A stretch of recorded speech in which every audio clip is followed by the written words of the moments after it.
That person is saying what he heard. I don't know, but I heard the people say this about Muhammad. I heard Abu Jahl say this about Muhammad. I heard Abu Lahab say this about Muhammad. I heard CNN, I heard ABC, I heard the newspaper, I read in the magazines, I heard this about Muhammad. It's just whatever they heard regarding the stereotypes about Muhammad, this is what I heard, and this is what they're answering in the grave. That's not the angels, that's not the answer that the angels want to hear from you. They want to hear from you, Muhammad sallallahu alayhi wasallam is my prophet. So it needs to be clear that the iman, the faith in Muhammad is one of the pillars that will be asked about, that we will be asked about in our grave. And we have to be firm, we have to have the iman, the yaqeen in this Muhammadur Rasulullah. It's not just a matter that we heard it or we know about it, I read about it in some books of hadith, I read about it in this. It has to be in our heart. It has to be part of our iman, part of our yaqeen, if we are to answer these questions in an immediate, straightforward manner. So it's not sufficient to believe in one God. You must believe in the representatives of Allah, and those are the messengers of Allah. The Prophet Muhammad, may God's peace and blessings be upon him, Isa, Musa, Ibrahim, Jesus, Moses, Abraham. We have to believe in the Anbiya, the prophets of Allah, because they are the ones who are conveying the message of Allah to the people. They are the ones Allah has chosen to convey these messages to the people in this world.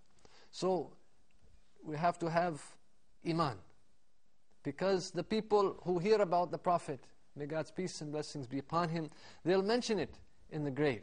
I heard about it, but it will not be a valid answer. It's not a valid answer to say, I heard people talking about Muhammad sallallahu alaihi wasallam. I read about Muhammad. I heard about him in a TV show. This is not a valid answer.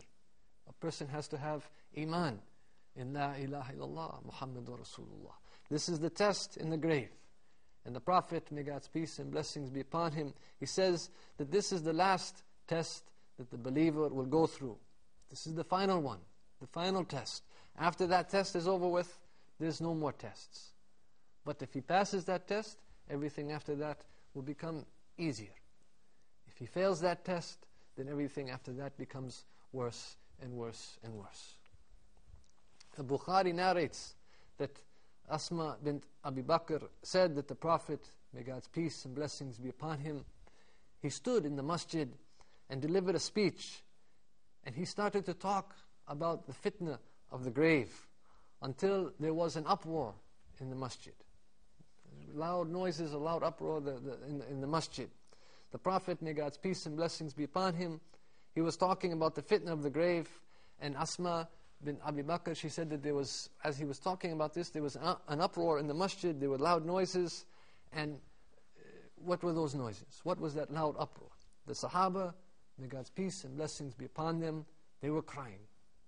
Due to their crying, this was the loud uproar in the masjid when the Prophet, may God's peace and blessings be upon him, was talking about the fitna of the grave. Asma said, I couldn't hear the khutbah of the Prophet, may God's peace and blessings be upon him, and I waited until the noise died down, until the noise came down, and when I asked the man, what was the last thing that the Prophet, may God's peace and blessings be upon him, said? The man said that he had said, it has been revealed to me that you will go through fitna, trials in your graves, similar to the fitna of Ad-Dajjal, the Antichrist. He was talking about the fitna in the graves. And the Prophet, may God's peace and blessings be upon him, was in his speech telling the people that it had been revealed to him that you will go through fitna, trials in the graves, similar to the fitna of Ad-Dajjal, similar to the trials and the fitna of Ad-Dajjal, the Antichrist. This extreme situation and the danger of the trials of the tribulations of the grave, they are similar to the trials and the tribulations of Ad-Dajjal.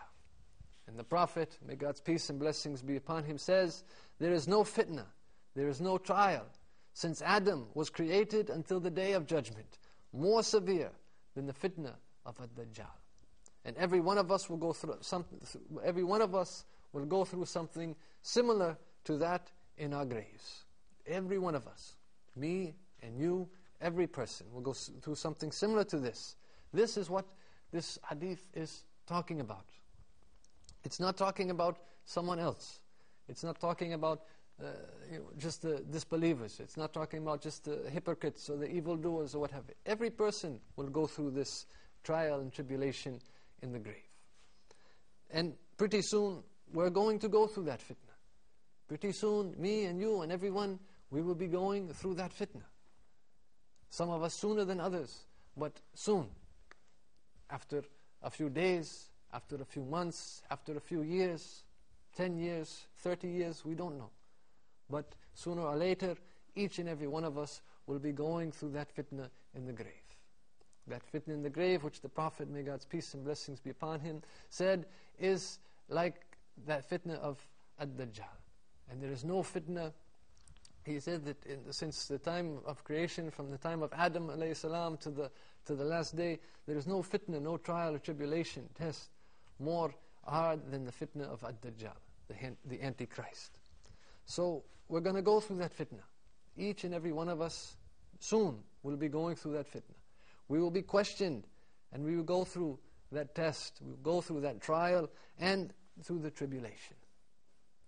So when the Sahaba, may God's peace and blessings be upon them, may Allah be pleased with them, when the Sahaba, the companions of the Prophet, when they heard this, there was an uproar in the masjid. Because of their crying and their weeping, because their hearts were soft. Because their hearts were soft, and when they heard this, they were crying and they were weeping. They had the reality of this. And crying and weeping to an extent that Asma bin Abi Bakr, she couldn't hear what the Prophet, may God's peace and blessings be upon him, was saying. She had to wait until this uproar, until the noise calmed, so she could ask somebody what the Prophet, may God's peace and blessings be upon him, what he was talking about. So, for us, nowadays, we're not affected. We're not affected like this, like the companions were affected. And if we are affected, it is a very temporary effect.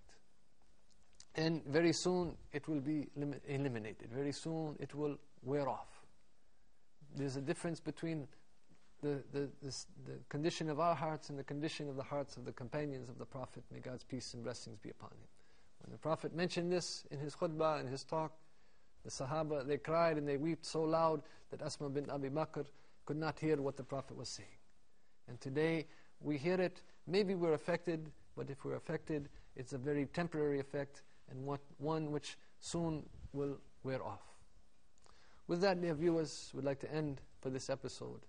We hope that you've enjoyed it, and hope that you will continue to join us in the future.